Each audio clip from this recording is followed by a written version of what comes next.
আম আমরা আমাদের মূল টপিকে একটু যেতে চাই। ১ম এ নিঝুম ভাইয়ের কাছে যাবো। খুব একটা ইন্টারেস্টিং প্রশ্ন দিয়েই শুরু করতে চাই আজকের লাইফটা। যে এনসিপির অতি সাম্প্রতিক কয়েকটা মানে তাদের কথা, কয়েকটা দাবি বা কয়েকটা বিষয় যে আমরা বারবার যে কথাটা আপনিও বলেছেন, আমরাও বলেছি যে আম ফেব্রুয়ারিতে নির্বাচন হবার যে ঘোষণাটা দেয়া হয়েছে সেই ঘোষণা এবং মানে ফেব্রুয়ারি আসতে অনেক দূর। এর মধ্যে প্রত্যেকটা দিন চাইলে ১০০ ঘটনা ঘটানো যায়।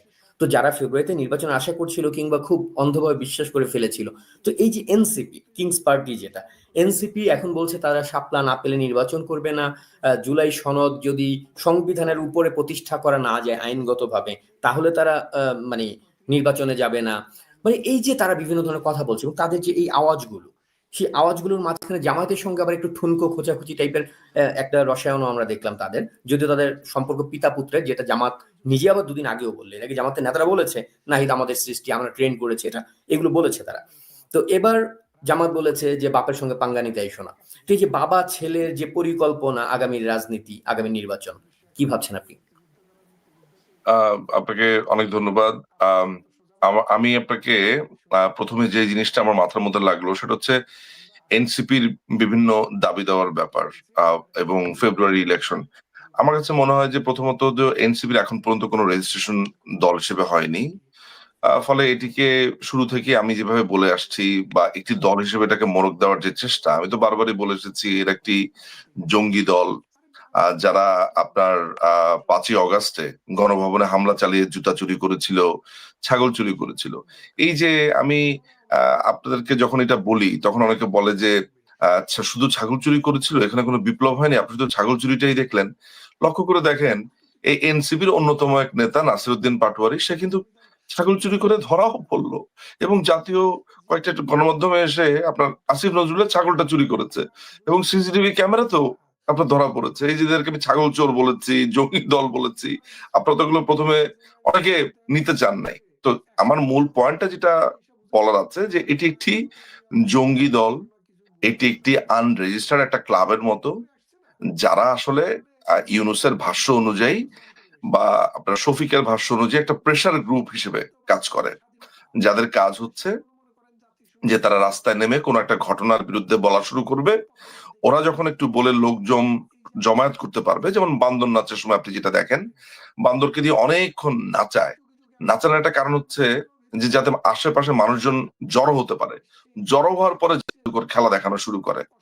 তাহলে আমি যদি ধরি জাদুকর বা মূল প্লেয়ার যদি আমি ধরি হচ্ছে আমেরিকাকে, আমেরিকার পাপেটকে যদি আমি ধরি হচ্ছে ইউনুসকে, আর বান্দরটাকে যদি আমি ধরি হচ্ছে এনসিপি কে, তাহলে আমি এখন বলতে পারি যে এই জাদুকর তার খাঁচা থেকে বের করে দৃষ্টি আকর্ষণের চেষ্টা করছে। এখনো ভালো মতো মানুষ জড়ো হয়নি। জড়ো হলে তারা বলবে ইলেকশন হবে না, ইলেকশন হওয়ার মতো পরিস্থিতি নাই। আমি যদিও জিনিসটাকে মেটাফরিক ভাবে বললাম, কিন্তু আপনি দেখেন বাংলাদেশে একসাথে ৮-৯ জায়গাতে আগুন এবং ভয়ঙ্কর রকমের আগুন। যেখানে ৩২ নাম্বারটাকে যখন আমাদেরকে ভেঙে দেওয়া হয়, আমরা সেখানে জাস্ট অনেকটা বলা যায় যে আমরা নীরব সেটা দেখেছিও। যেখানে আমাদের ৫ লক্ষ নেতাকর্মী কারাগারে, যেখানে আমাদের ধরেন এমপিসরা প্রায় ১২০ জন ২৫ জনের উপরে কারাগারে, মন্ত্রীরা কারাগারে। সেখানে এই ঘটনাটা ঘটিয়ে দিয়ে বলা হচ্ছে যে এগুলো নাকি আমরা করেছি। তার মানে হচ্ছে যে এই যে ফেব্রুয়ারিতে ইলেকশন হবে না বা না হওয়ার যেই সম্ভাবনার কথা আমরা প্রবলভাবে বলে এসেছি, আমরা বলেছি যে এই লোকটা দেশের একটা সামান্য আইনও তারা মানতে চায়নি, যেখানে একটা ব্যাংকে ৬০ বছর পর্যন্ত এমডি থাকে, সেই লোকটা ৭০ বছর হয়ে যাওয়ার পরও এমডি হিসেবে থাকতে চেয়েছিল। সেই লোকটা আদৌ কি ক্ষমতা ছেড়ে দেবে? এই প্রশ্নটা আমরা বারবারই করেছি। এখন আরো ক্লিয়ার হয়েছে যে আপনার এই প্রশ্নের উত্তরও তাই, যে ফেব্রুয়ারি ইলেকশনটা এরা আসলে করতে চায় না, দিতে চায় না। আর আরেকটা ব্যাপার এখানে মনে হয় একটু বলে রাখা ভালো। সেটা হচ্ছে যে এই ফেব্রুয়ারি ইলেকশনটা যদি ধরেন হয়ও, মানে আমি আমি ধরে নিলাম যে হচ্ছে ইলেকশন এত কিছুর পরেও, তাতেও কি আসে যায়? কারা ইলেকশন করছে, কারা ইলেকশন কন্ডাক্ট করছে, কারা ইলেকশনের আপনার তফসিল ঘোষণা করবে, কারা করবে?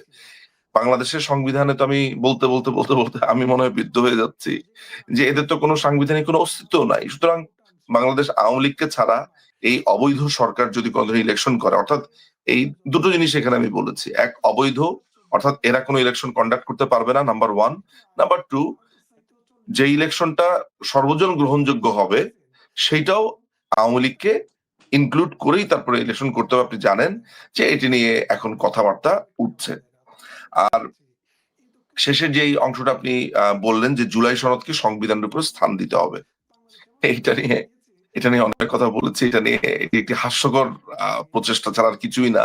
কেন হাস্যকর প্রচেষ্টা? এই যে বাপ আর পুত্রের সম্পর্কের কথা বললেন, এরকমই একটা কথা আহমদ ছফা একটা কথা বলেছিলেন। এই কথাটা হচ্ছে এমন যে, সরি আমাকে ওই ল্যাঙ্গুয়েজটা একটু ব্যবহার করতে হবে, সেটা হচ্ছে যে এটি আহমদ ছফার কোট আনকোট, যে শুয়োরের বাচ্চার যখন দাঁত গজায়, অর্থাৎ শুয়োর শাবক যে প্রাণী যেটা আছে, গালি অর্থে শুয়োর না, প্রাণী যে শুয়োরটা আছে, তার যখন সন্তান হয় তখন যখন আপনার দাঁত গজায় তখন তার দাঁত কতটুকু শক্ত হয়েছে এটি টেস্ট করার জন্য সে বাবার বিভিন্ন অঙ্গে কামড় দিয়ে সেটা টেস্ট করে। তো মানে পুরো ব্যাপারটাকে আপনি এইভাবে যদি একটু চিন্তা করেন রাসেল ভাই, সেটা হচ্ছে যে এটিকে একটি ডগমা হিসেবে দেখানোর চেষ্টা করা হচ্ছে। What is dogma? ডগমা হচ্ছে যে এমন একটি ঘটনা যেটিকে কোনো কোশ্চেন ছাড়া সত্যি বলে ধরে নেওয়ার যে চেষ্টাটা করা হয় বা সে বিশ্বাস করানোর চেষ্টা করা, এটাকে আমরা ডগমা হিসেবে জানি। সো এটিকে একটি ডগমা হিসেবে দেখানোর চেষ্টা করা হচ্ছে। কিন্তু এটা কিভাবে একটি এইভাবে আপনি করবেন? সেখানে হচ্ছে যে আপনি শপথ নিয়েছেন, আপনি দাবি করছেন যে সংবিধানের অধীনে। আপনি সংবিধানের অধীনে যদি কেউ বলে যে আমি শপথ নিয়েছি, তাহলে তো সে সংবিধানের সমস্ত নিয়ম নীতি তাকে মানতে হবে। মানে আমি যদি তাদের কথাও ধরে নেই, আমাদের সংবিধানে পরিষ্কারভাবে আমাদের সংবিধানের হাইকোর্টের মানে এখন পর্যন্ত তো আমি ৪টা কেসের কথা মনেই করতে পারি। ল্যান্ডমার্ক কেস, আনোয়ার হোসেন কেসের কথা বলতে পারি, 16th অ্যামেন্ডমেন্টের কথা বলতে পারি, অষ্টম সংশোধিত আনোয়ার হোসেন কেসি। এছাড়া আপনার আমাদের ৫ম সংশোধনীর কথা বলতে পারি, আমাদের ৭ম সংশোধনী বাতিলের রায়ের কথা বলতে পারি। পরিষ্কারভাবে ইনস্ট্রাকশন আছে what is the basic structure of the constitution. অসংখ্য মামলার নথিপত্র উদাহরণ আমি আপনাকে দিতে পারবো। তো আমাদের দেশেই এই ব্যাপারটা আছে। আপনি জুলাই সনদটা যদি একটু পড়েন, জুলাই সনদ পড়ার পর আপনার কাছে অবাক লাগবে। এই কারণে অবাক লাগবে যে জুলাই সনদ থেকে আপনার বাদ দিয়ে দেওয়া হয়েছে ২৬শে মার্চের যে স্বাধীনতার ঘোষণাপত্র, এবং আপনার বাদ দিয়ে দেওয়া হয়েছে ৭ই মার্চের ঐতিহাসিক ভাষণ। আচ্ছা, সেগুলো নিয়ে যখন আপনি যদি আরেকবার প্রশ্ন করেন যে কেন এগুলো বাদ দেওয়া হয়েছে জুলাই সনদের ব্যাপারে, আমি উত্তর দিব। কিন্তু সংক্ষেপে ব্যাপারটা হচ্ছে যে আপনি যদি জুলাই সনদটা আপনার সামনে থাকে, তাহলে জুলাই সনদের প্রথম পাতাটা আপনি একটু দেখবেন। জুলাই সনদের প্রথম পাতার ভেতরে লেখা আছে যে আপনার ঐতিহাসিক ঘোষণাপত্রের কথা বলা আছে, স্বাধীনতার ঘোষণাপত্র। অর্থাৎ স্বাধীনতার ঘোষণাপত্রকে এই জুলাই সনদের প্রিয়াম্বেল বা প্রস্তাবনাতে স্বীকার করে নেওয়া হয়েছে। এখন কেউ যদি একটু ভালোভাবে স্বাধীনতার ঘোষণাপত্র পড়ে, তাহলে সে দেখতে পাবে যে স্বাধীনতার ঘোষণাপত্রই হচ্ছে বাংলাদেশের প্রথম সংবিধান। তো বাংলাদেশের প্রথম সংবিধানের কথা স্বীকার করছেন, সংবিধানের অনুযায়ী আপনি শপথ গ্রহণ করছেন, কিন্তু আপনি সংবিধানের উপরে স্থান দিবেন হচ্ছে আপনি একটা আপনার মনের মতো বানানো একটা সনদ, যেই সনদে বলা হচ্ছে অপরাধের বিচার করা যাবে না, কোনো ধরনের প্রশ্ন তোলা যাবে না, আদালতে এটাকে কোনো ধরনের চ্যালেঞ্জ করা যাবে না। আপনি স্বাধীনতার ঘোষণাপত্র বাদ দিয়ে দিচ্ছেন। আপনি আপনার মায়ের ইতিহাস ছাড়া আপনার জন্ম ইতিহাস বর্ণনা করবেন কিভাবে? পৃথিবীর ইতিহাসে দেখেছেন যে কোন দেশের কনস্টিটিউশন হয়েছে, এই কনস্টিটিউশন কোত্থেকে এসছে সেটা সে বর্ণনা করছে না। তো আপনি আপনার মায়ের গর্ভ থেকে জন্ম নেওয়ার পর আপনি বলছেন মা বলে আসলে পৃথিবীতে কোনো কিছু নাই। সো আলটিমেটলি ব্যাপারটা তেমন। এবং শেষ কথা যেটা রাসেল ভাই, সেটা হচ্ছে যে ব্যারিস্টার আমিনুল ইসলাম ১৯৯৬ সালে ১৯৯৬ বা ৯৭ সালে দৈনিক জনকণ্ঠে একটা কলাম লেখে। আমি প্রায় এই কথাটা অনেককেই বলি, এই কলামটার কথা, যেখানে উনি মনে হয় প্রথমবারের মতো বলেছিলেন যে ইনডেমনিটি অধ্যাদেশ এই হত্যাকারীদের মূলত স্বীকারোক্তি। অনেকে মনে করেছে যে ইনডেমনিটি অধ্যাদেশ দিয়ে মনে হয় বঙ্গবন্ধু হত্যাকাণ্ডের বিচার ঠেকানো গেছে, কিন্তু উনি একমাত্র প্রাজ্ঞ আইনজীবী ছিলেন। এই অদ্ভুত লাইনটা বলেছিলেন। কলামটার শিরোনাম ছিল যে ইনডেমনিটি অধ্যাদেশ ইটসেলফ ইজ এ স্বীকারোক্তি অফ দা এই কিলিংস। এই জুলাই সনদটা হচ্ছে এই খুনিদের মৃত্যু সনদ। এই জুলাই সনদ দিয়েই তারা মূলত স্বাক্ষর করে দিয়েছে যে আমরা খুন করেছি, অপরাধ করেছি, আমাদের এখন ইমিউনিটি দরকার। একই সাথে সে তার নিজের মৃত্যুদণ্ডতেও সাইন করলো। এতটুকুই বলা। একদমই তাই। আসলে এটা আমার মনে হয় যে আগামীতে বিচার প্রক্রিয়াকে মানে বিচার প্রক্রিয়ার মধ্য দিয়ে তাদেরকে আনার জন্য তাদের এই ইন্ডেমনিটিটাই কাজে দেবে সবচাইতে বেশি আমাদের জন্য। আমি একটু হাকিম ভাই আপনার কাছে একটা ব্যাপারে যেতে চাই। সেটা হচ্ছে গিয়ে আম ২ দিন আগে আমরা দেখলাম চট্টগ্রামে আওয়ামী লীগের কার্যালয় এনসিপি নেতার মানি কি বলেন যে তার নেতৃত্বে আওয়ামী লীগের কার্যালয় দখল করা হলো। সেখানে জাতির জনকের যে মোরাল ছিল সেটা ভাঙা হলো। এবং এইগুলোর প্রেক্ষাপটে যখন তারা দখল করে নিল সেটা এবং তারপরে গিয়ে যখন হচ্ছে এটা নিয়ে আওয়ামী লীগের কিছু লোকজন, ছাত্রলীগের কিছু লোকজন যখন প্রতিবাদ জানালো, তারা সোশ্যাল মিডিয়ায় কথা বলতে শুরু করলো। তখন আবার এনসিপির এত প্রভাবশালী নেতা সে এসে ঘোষণা দিল না আমরা দখল করিনি, আমরা জাস্ট এমনিতে ওখানে লোকজন বসে আড্ডা দেয় আওয়ামী লীগের, এই কারণে ওটাকে আমরা তাদেরকে তাড়িয়েছি, এরকম একটা ব্যাপার। তো এই যে আওয়ামী লীগের কার্যালয় দখল থেকে শুরু করে জাতীয় পার্টির কার্যালয় দখল পর্যন্ত আমরা দেখেছি এর মধ্যে দখলের চেষ্টা। তো এই যে এই ঘটনাগুলোকে আপনি কিভাবে দেখছেন? আওয়ামী লীগ অফিস দখল করেছে চট্টগ্রামে, যেটা একটা মানে একদমই ছোট্ট একটা ঘটনা। এই জুলাই আগস্টের ষড়যন্ত্রের মাধ্যমে, অর্থাৎ ষড়যন্ত্রকে যে আন্দোলন বলা হচ্ছে, সে আন্দোলনের মাধ্যমে তারা তো আমার বাংলাদেশটাকেই দখল করে নিয়েছে। পুরো বাংলাদেশেই বঙ্গবন্ধুর ভাস্কর্য ভেঙেছে এবং আমাদের এই বাংলাদেশের আত্মাটা তো। আমি একটু যুক্ত করতে চাই এখন। আসলে আমার প্রশ্নের মূল পয়েন্টটা হচ্ছে গিয়ে যারা ধরেন সেই ৩২-এর মতো জায়গা স্বাধীনতার আতুরঘর, বাংলাদেশের আতুরঘরকে ধ্বংস করেও যারা প্রকাশ্যে স্বীকারোক্তি দিয়েছিল, মাত্র ১৪ মাসের মাথায় এসে তারা কেন একটা ছোট্ট আওয়ামী লীগের অফিস ভাঙচুর করবার পরে দখল ঘোষণা করে তারপরে গিয়ে আবার তাদেরকে বিবৃতি দিতে হয় না না আমরা দখল করিনি?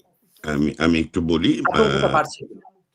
আমি বলছি সেটা হচ্ছে যে না, আতঙ্ক তো বাড়ছে, যেটা নিঝুম মজুমদার বললেন যে তারা বৈধতা দেওয়ার মানে হচ্ছে তারা অবৈধ কাজটা করেছে এবং ঘোষণা দিয়ে স্বীকারোক্তি। 15ই আগস্টের যারা হত্যাকারী, যেটি ব্যারিস্টার আমিরুল ইসলামের রেফারেন্সে বললেন, এটা তো হচ্ছে যে ইন্ডেমনিটির মধ্য দিয়ে স্বীকার করে নেয়া তারা করেছে।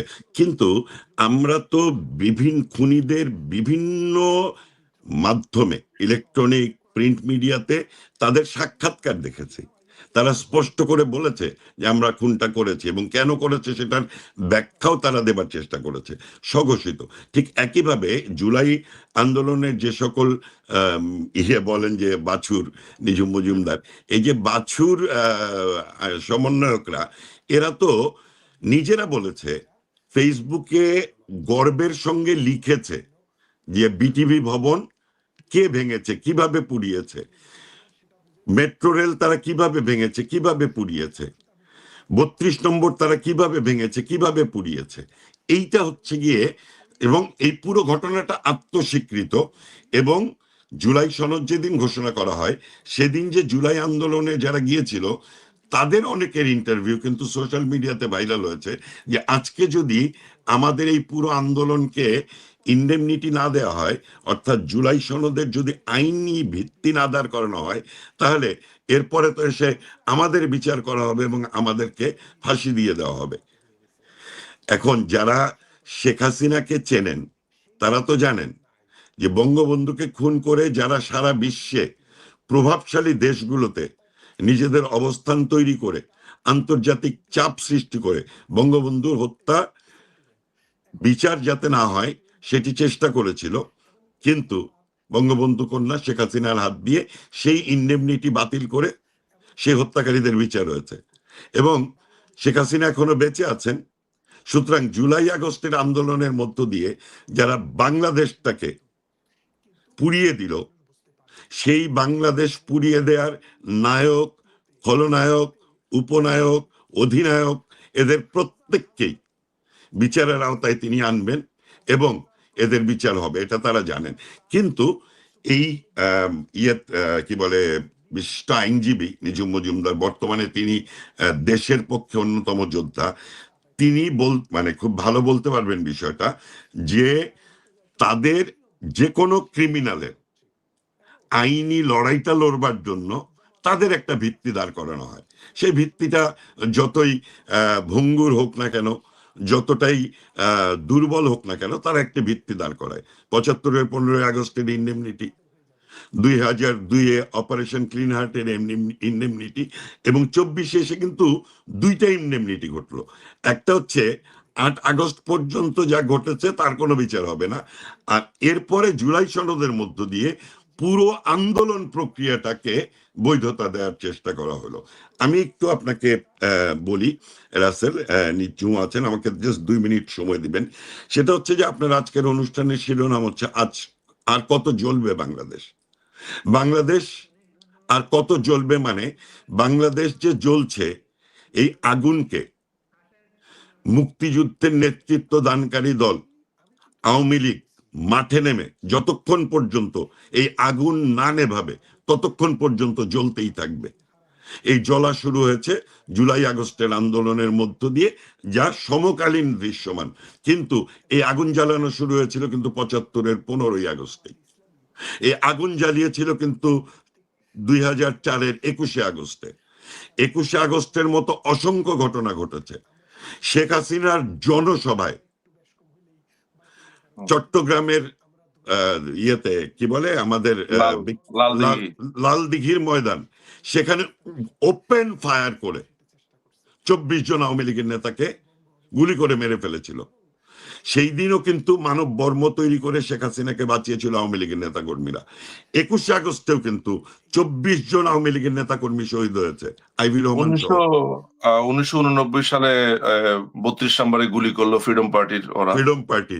তো এই যে অনেক, আমরা তো কি বলে বহু বোমা প্রস্তুত করে রাস্তায় পেতে রেখে শেখ হাসিনাকে হত্যার প্রক্রিয়ার কথা আমরা জানি। তার গাড়ি বহরে আক্রমণ করে তাকে হত্যার চেষ্টা করা হয়েছে বহুবার। তো এই যে ঘটনাটা মানে জ্বলছে বাংলাদেশ, সে আগুনটা নিভবে ইয়েতে। এবং জুলাই আগস্টের আন্দোলনের মধ্য দিয়ে বাংলাদেশের আত্মা যদি স্বাধীনতা হয়, তাহলে আমরা কিন্তু বারবার বলেছি যে এরা মুক্তিযুদ্ধ বিরোধী শক্তি, এরা পাকিস্তানপন্থী, এরা উগ্র মৌলবাদী জঙ্গি গোষ্ঠী। তাহলে বাংলাদেশের আত্মাটাকেই তো এরা পুড়িয়ে দিয়েছে জুলাই আগস্টের আন্দোলনের মধ্য দিয়ে।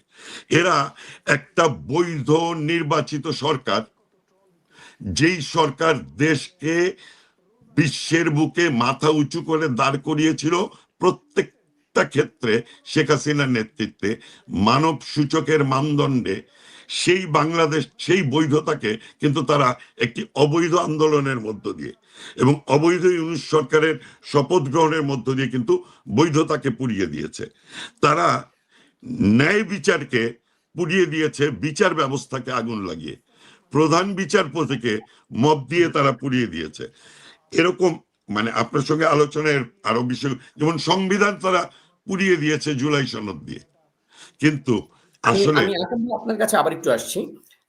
আমার একটা প্রশ্ন, মানে দর্শকদের মধ্য থেকেও আমি একটু একটা প্রশ্ন নিচ্ছি, পাশাপাশি এই প্রশ্নটা করবার আমারও একটা পরিকল্পনা ছিল। সেটা হচ্ছে নিঝুম ভাইয়ের কাছে বিশেষ করে একজন দর্শক আমাদের জানতে চেয়েছে, এই যে জামায়াতের আমির রিসেন্ট আমরা দেখলাম যে এর আগে নিয়ে 2-3 বার সে এই ধরনের কথা বলেছে, যদি এত ডিটেইলে বলেনি, কিন্তু এবার সে ডিটেইলে বলেছে যে 47 থেকে শুরু করে এখন পর্যন্ত আমাদের দ্বারা যদি কেউ কোনোদিন কষ্ট পেয়ে থাকেন, দুঃখ পেয়ে থাকেন, বেদনা পেয়ে থাকেন, আপনাদের কাছে আমরা দুঃখ প্রকাশ করছি। হ্যাঁ, নিশ্চয়। এই যে নির্বাচনের মুখে এই ভণ্ড দেশদ্রোহীদের এই যে ক্ষমা চাওয়ার নাটক, কিন্তু সেখানে কিন্তু 47 থেকে 2025 পর্যন্ত বলে, 71টা কিন্তু স্পষ্টভাবে উল্লেখ করে না। 71 আমরা কি করেছি সেটা কিন্তু উল্লেখ করে না। কিন্তু তারা শুধু সেই 47 থেকে, মানে পৃথিবীর জন্মের পর থেকে আমরা অপরাধ করে থাকি। এটা হচ্ছে আমরা সাধারণ মানুষ একজন আরেকজনের কাছে ক্ষমা চাওয়ার ক্ষেত্র দেখা যায়, এমনিতেও বলি আমরা যে ভাই আমার কোনো আচরণে যদি আপনি কষ্ট পেয়ে থাকেন আমাকে ক্ষমা করবেন। একটা হচ্ছে এই যে ক্ষমা চাওয়া, আরেকটা হচ্ছে অপরাধের ক্ষমা চাওয়ার যে ভাষা।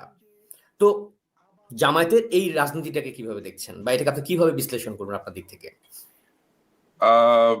আমি গতকালকে একটা প্রোগ্রামে এই একটা আইনি উদাহরণ এনেছিলাম। আমরা আইনে একটা জিনিস পড়েছি, সেটা যে ভিকারিয়াস লায়াবিলিটি বলে একটা লায়াবিলিটি আছে। অর্থাৎ আপনি যদি একটা শপিং সেন্টারে যান, শপিং সেন্টারে যদি আপনি আছাড় খেয়ে পড়ে যান ফ্লোরের মধ্যে, ওদের ফ্লোর ভেজা ছিল সেই কারণে, এবং সেই কারণে আপনি আপনার হাত পা ভাঙেন, ওই শপিং সেন্টার একটা হলুদ রঙের সাইন এনে লিখে দিল sorry for the any inconvenience caused, হবে না।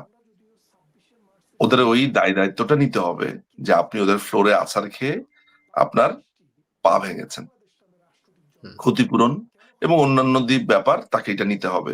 আমরা এই লায়াবিলিটিকে বলি ভিকারিয়াস লায়াবিলিটি। আমরা এটা আইনে পড়েছি। তো এই যে sorry for the any inconvenience cost এইটা আসলে হবে না। বা আপনি একটা সাইন রেখে দিয়েছেন, সেটাও হবে না। তো জামাতের ব্যাপারটা ওরকম তাই। একটু এর মধ্যে দর্শকদেরকে এটাও বলে নেওয়া ভালো। জামাত কিন্তু বাংলাদেশে এই মুহূর্তে একটা নিষিদ্ধ দল, আপনারা নিশ্চয়ই জানবেন। অগাস্টের ৩ তারিখ বা অগাস্টের ১ তারিখ সম্ভবত তাদেরকে একটি নির্বাচিত সরকার, বাংলাদেশ আওয়ামী লীগ গভর্নমেন্ট, বাংলাদেশ আওয়ামী লীগ গভর্নমেন্টই বা কেন বলবো, বাংলাদেশ রাষ্ট্র যাদের মাধ্যমে পরিচালিত হয়, তারা কিন্তু জামাতকে নিষিদ্ধ ঘোষণা করেছে। এর পরবর্তী সময় জামাতের নিষিদ্ধ ঘোষণা তো আর ওঠানোর সুযোগ হয়নি। কিন্তু যারা বলছে যে এটা উঠিয়ে ফেলেছে তারা বলতে পারে, কারণ ওগুলো সবই অবৈধ। সুতরাং বৈধ অবস্থাতেই যদি ওইটা ধরি, তাহলে জামাত হচ্ছে এখনো পর্যন্ত কাগজে কলমে আইনে একটি অবৈধ দল। আচ্ছা, এটা একটু মনে করিয়ে দেওয়া, যদিও এই উত্তরের সাথে এটার কোনো সম্পর্ক নেই। আপনার কি অপরাধ করেছে যেটার জন্য ক্ষমা চাচ্ছে? আমরা প্রায় দেখি না যে বাবারে, যদি কোনো কিছু মনে কষ্ট দিয়ে থাকি মাফ করে দিও। এটা হজে যাওয়ার সময় আমরা অনেককেই আলাপ করতে দেখি। হ্যাঁ, প্রায় আপনার রাস্তাঘাটে দেখা হলে দেখবেন একটা হ্যান্ডশেক করে, ভাই যদি কোনো অপরাধ করে থাকি তাহলে মাফ করে দিয়েন। অথচ ওই লোককে আমি কোনোদিন চিনিও না। হ্যাঁ, ব্যাপারটা অমন। বাবা চিনিও। তো সুনির্দিষ্ট হতে হবে। ১৯৭১ সালে জামাত জামাত যেটা বলতে চায়, বারবার আপনি দেখেছেন যে এটি তাদের একটি রাজনৈতিক অবস্থান। খুব ভালো রাজনৈতিক অবস্থান। কিন্তু আপনাকে আরেকটা আইনের একটা আ আ এখানে তত্ত্ব আছে। যদিও তত্ত্বটা আসলে অন্য একটা ক্ষেত্রকে কেন্দ্র করে, তারপর আমি ওই লাইনটাকে এখানে লাগাতে চাই। সেটা হচ্ছে, "you have to take your victim as you find him." দেখেন, আপনি বলছেন যে আপনি শুধু সেই সময়টাতে ভারত বাংলাদেশকে কব্জা করে ফেলবে এই ভয়ে আপনার নতুন সুর উঠেছে এটা। এখন আপনি বলছেন যে সেই কারণে আপনি সেই সময় পাকিস্তানকে সমর্থন দিয়েছেন। জলজ্জন্তভাবে পাকিস্তান বাংলাদেশের মানুষকে তখন সমানে খুন করে যাচ্ছে। জাস্ট রীতিমতো গণহত্যা চালাচ্ছে। আপনি ওই গণহত্যা চলাকালীন সময়ে বলছেন যে আমরা শুধু পাকিস্তানের সাথে আমরা রাজনৈতিকভাবে একত্রিত ছিলাম। তাহলে শান্তি কমিটি গঠন করেছে কারা? ছাত্র সংঘ গঠন করেছে কারা? আল শামস, আল বদর, শাহিন ফৌজ, রাজাকার বাহিনী, তাদের সদস্য করেছে। হ্যাঁ, জামাত ইসলামী সদস্য ছাড়া অন্যান্য পার্টি ছিল, নেজামে ইসলামী ছিল, পিডিবি ছিল, মুসলিম লীগ ছিল। অস্বীকার করছি না তো। জামাত ইসলামের সেখানে তো একটা বড় ধরনের ভূমিকা ছিল। জামাতের গোলাম আজম, আপনার টিক্কা খানের সাথে আমরা মিটিং দেখেছি। এখন আপনি বলতে পারেন যে টিক্কা খানের সাথে মিটিং হলেই কি তারা অপরাধ করেছে? জামাতের নেতাদের কোলাবরেটর আইনে বিচার হয়েছে। এই তথ্যগুলো তো আমাদের সামনে আনা উচিত। ১৯৭২ সালের যে কোলাবরেটর অ্যাক্ট যেটা ছিল 1972, সেটার অধীনে জামাতের বিভিন্ন নেতাদের সেই সময় তৎকালীন সময় বিচার হয়েছে। এমনকি মুক্তিযোদ্ধাদের বাড়ি থেকে গরু চুরি, ছাগল চুরি করেছে। এই অপরাধে মতিউর রহমান নামে এক লোকের ১ বছর না ১.৫ বছরের সাজা হয়েছে। বইটা খুললেই এখন আমি দেখতে পাবো।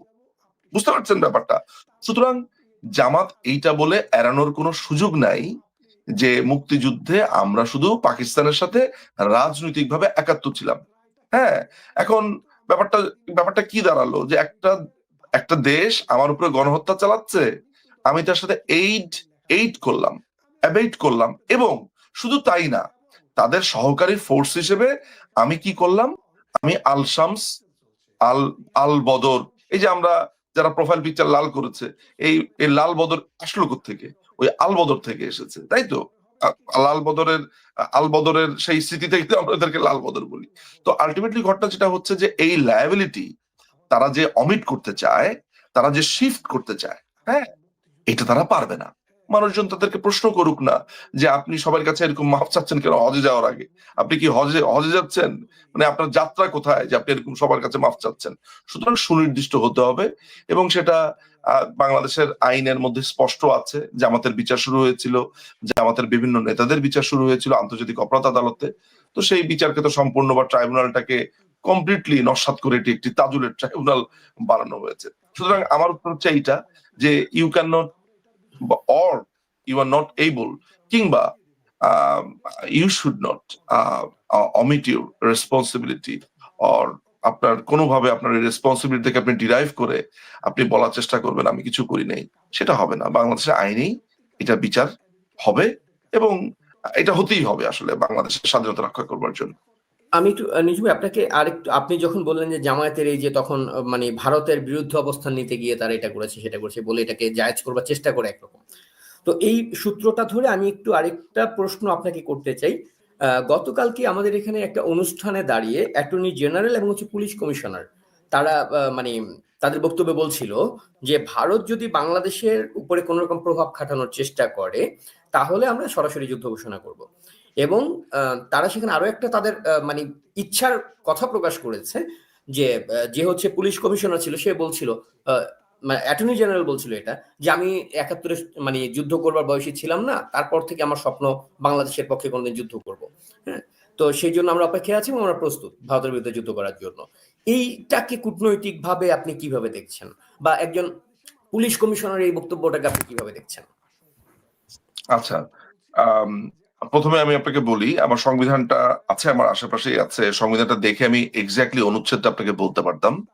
তারপরও দর্শকদের সুবিধার জন্য একটু বলি যে তাদের হাতের কাছে যদি সংবিধান থাকে তাহলে সংবিধানটা খুঁজবেন। সংবিধানের একেবারে প্রথম দিকেই, আমি ভুল না করে থাকলে প্রথম ১০-২০ অনুচ্ছেদের মধ্যেই থাকার কথা। সেখানে বলা আছে যে আপনি কোনো দেশের বিরুদ্ধে যুদ্ধ ঘোষণা করতে পারবেন না কোনো কারণ ছাড়া।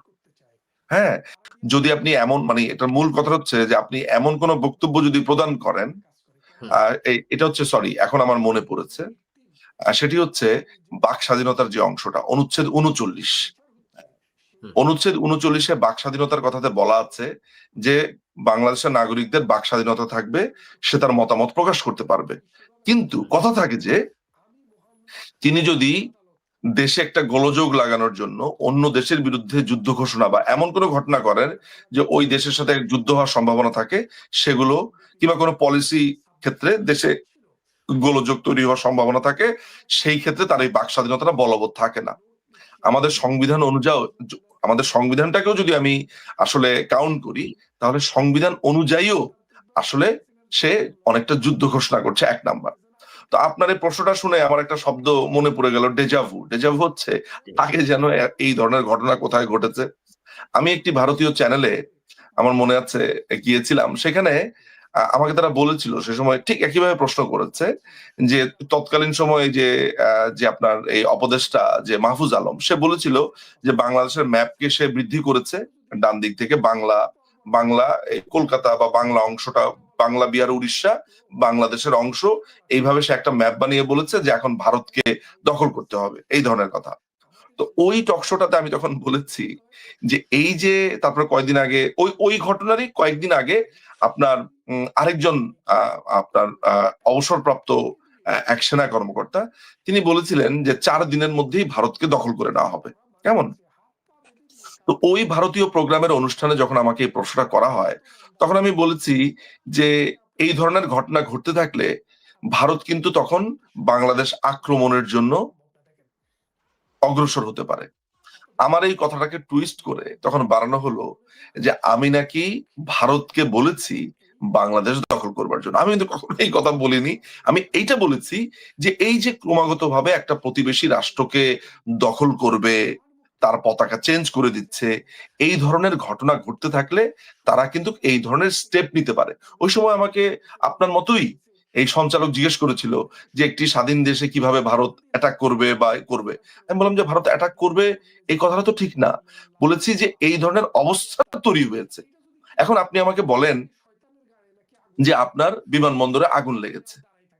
আপনি জরুরি অবতরণ কোথায় করলেন? ভারতে। আপনি দেশে আপনি বলছেন যে মানুষ নাকি ইলিশ খেতে পারছে না। আপনি কি করলেন? প্রায় ৫,০০০ টন ইলিশ পাঠালেন ভারতে। আপনি এত বছর ধরে বলে এসেছেন যে ভারতের সম্পর্কে আপনি গালমন্দ করেছেন।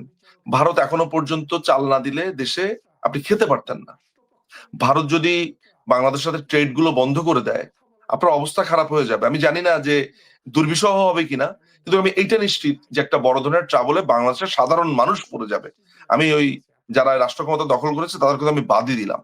তো আলটিমেটলি এই যে ঘটনাগুলো ঘটানো হচ্ছে বা বলা হচ্ছে, এগুলোর পুরো প্যাটার্নটা যদি আপনি লক্ষ্য করেন, তাহলে আপনার করা দ্বিতীয় প্রশ্নটা, যেটা আপনি আহকাম ভাইকে করেছেন, তেমনই একটা প্রশ্নের মতো, যে আগুন নিয়ে প্রশ্ন করেছেন না, এই যে একই সাথে চারদিকে আগুন লাগছে, এনসিপি বলছে যে আমাকে অমুক খেলনা কিনে না দিলে আমি কথা বলবো না, আমি খেলবো না, আমাকে শাপলা কিনে দিতে হবে।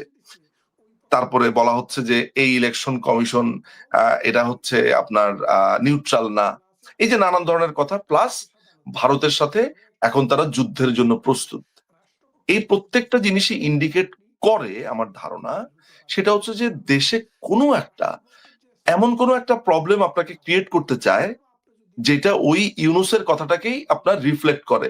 মেহেদী হাসানের প্রোগ্রামে সে বলেছিল, জনগণ তো আমাকে 50 বছরও ক্ষমতায় দেখতে চায়, বলেছে না? আমরা যদিও জানি না এটা কোন জনগণ, হ্যাঁ, কিন্তু সে তো এটা বলেছে। সুতরাং মাথাতে রাখবেন যে শ্বশুর বাড়িতে যাওয়ার পরে কিছু বদ জামাই আছে, তারা যেটা করে, আমি আপনাকে উদাহরণটা দেই, যে ধরেন শ্বশুর বাড়িতে গেল, তো যাওয়ার পরে সকালবেলায় নাস্তা করতে বসেছে, নাস্তা করতে যাওয়ার পরে চাচা শ্বশুর ফুপা ওরা সবাই একসাথে বসেছে, ফুপার দিকে তাকিয়ে বলছে আপনার ঘড়িটা তো খুব সুন্দর, সিকো 5 নাকি? হ্যাঁ, তারপরে কিছুক্ষণ পরে চাচার দিকে বলছে আপনার ঘড়িটা তো সুন্দর, রেডো ঘড়ি নাকি? অর্থাৎ সে যে জামাই, তার যে একটা সিকো 5 আর রেডো ঘড়িরও প্রয়োজন রয়েছে, সে নানান ভাবে বলার চেষ্টা করে। সুতরাং আপনি যখন দেখছেন যে ইউনূস এই জামাইয়ের মতো বিভিন্ন জায়গাতে গিয়ে বলছে যে জনগণ আমাকে 50 বছর মনে হয় দেখতে চায়, অমুকের সাথে যুদ্ধ লাগবে, অমুকের আপনার মার্কা পাচ্ছে না, এই প্রত্যেকটা ঘটনা হচ্ছে আনে বানে এইটা বলা যে ভাই আমরা ক্ষমতা থেকে যেতে চাই না, আমরা অত্যন্ত কমফোর্ট জোনে আছি। সো এই যাত্রা আর কিছু না, বাংলাদেশের বুকে একটা ক্ষত হয়ে সেটে থাকারই যাত্রা, এই এতটুকুই।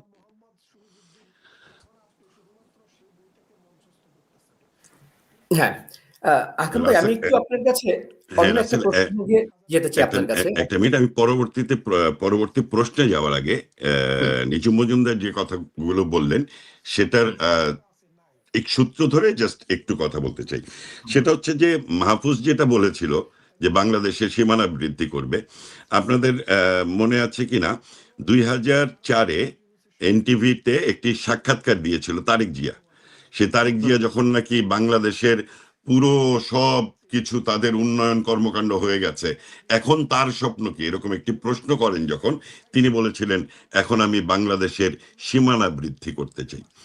তো তারেক জিয়ার 1998 বা 99 সালের, সরি 2004 কিংবা 5-এ বলার কথা আর মাহফুজের বলা কথা এটি কিন্তু একই।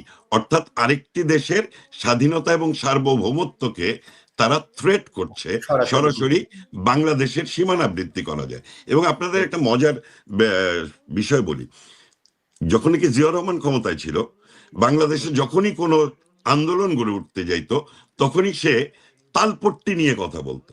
তা আমরা বলতাম যে কোনো প্রশ্নের উত্তর হচ্ছে, যে উত্তর দিতে চাবে না সে ঘুরায় ফিরে আপনাকে তালপট্টিতে নিয়ে যাবে। যেমন ভাই ঢাকা বিশ্ববিদ্যালয়ে কেন বোমা ফাটলো, আরে বুঝতে পারতেছেন না, এটার কারণে ওইটার কারণে, সারা বিশ্ব ঘুরিয়ে এনে তারপরে নিয়ে আপনাকে তালপট্টিতে ফেলে দিবে।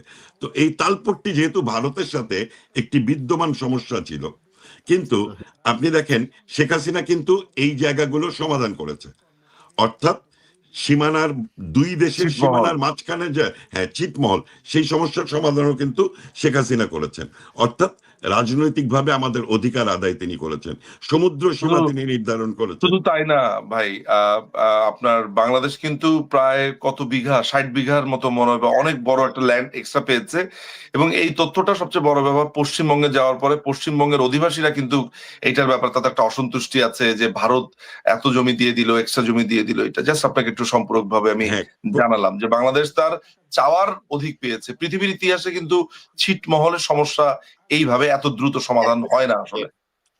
আপনি মনে করেন যে শান্তি চুক্তি পার্বত্য জেলাগুলোতে, এটি এরকম কোন উগ্র জঙ্গি গোষ্ঠীকে তাদের অস্ত্র সমর্পণ করানোর ইতিহাস পৃথিবীর আর কোথাও কি আছে? শেখ হাসিনা তো শান্তি বাহিনীকে অস্ত্র সমর্পণ করিয়েছিলেন, এবং আমার সৌভাগ্য হয়েছিল খাগড়াছড়ি স্টেডিয়ামে ওই অস্ত্র সমর্পণ অনুষ্ঠানে উপস্থিত থাকার। আমি সচক্ষে দেখেছি। এটি কিন্তু পৃথিবীর ইতিহাসে এরকম ঘটনা ঘটেনি। সুতরাং সীমানা, আমি যে জায়গাটাতে মূলত শুরু করেছিলাম যে এটি হচ্ছে একটি ভারত বিদ্বেষী এবং ভারতের স্বাধীনতা সার্বভৌমত্বকে চ্যালেঞ্জ করা। এখানে মূল বিষয়টা হচ্ছে ৭১-এর মুক্তিযুদ্ধ নিয়ে হুম, বাংলাদেশটা যে স্বাধীন হলো, সেই স্বাধীনতার বিরুদ্ধে যারা ছিল তারা আস্তে আস্তে করে বলতে শুরু করলো যে ভারত পাকিস্তানকে ভেঙেছে। অর্থাৎ বাংলাদেশের মাটিতে যেমন দুটি রাজনৈতিক ধারা, একটি মুক্তিযুদ্ধের পক্ষ, একটি মুক্তিযুদ্ধের বিপক্ষ, এবং বর্তমানে এসে দাঁড়িয়েছে এক Bangladesh Awami League versus rest of the party, যারা ৭১-এ মুক্তিযুদ্ধের বিরোধিতা করেছিল। এবং হুম, এই ভারত বিদ্বেষী যে মানসিকতাটা তৈরি হলো, তারা ভারতের পেঁয়াজ না খেলে আমাদের কিন্তু চলে না। ভারত থেকে যদি পেঁয়াজ আসা বন্ধ করে ১,০০০ টাকা পার কেজি হবে পেঁয়াজের। ভারত কি দেয়নি?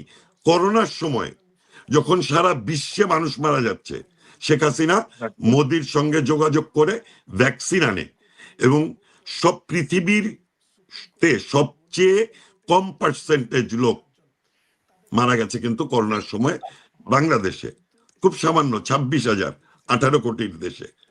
সেইখানে এই যে ভারতের সহযোগিতা ছাড়া, সবচেয়ে বড় প্রতিবেশী, তাদেরকে ছাড়া যে আমরা বাঁচবো না এটাও তারা জানে, যে কারণে কিন্তু ইলিশ দিয়ে খুশি করে, তারপরে সকল চুক্তির ব্যাপারে একমত হয়ে যায়, কিন্তু তাদের বয়ানে ভারত বিদ্বেষী থাকে।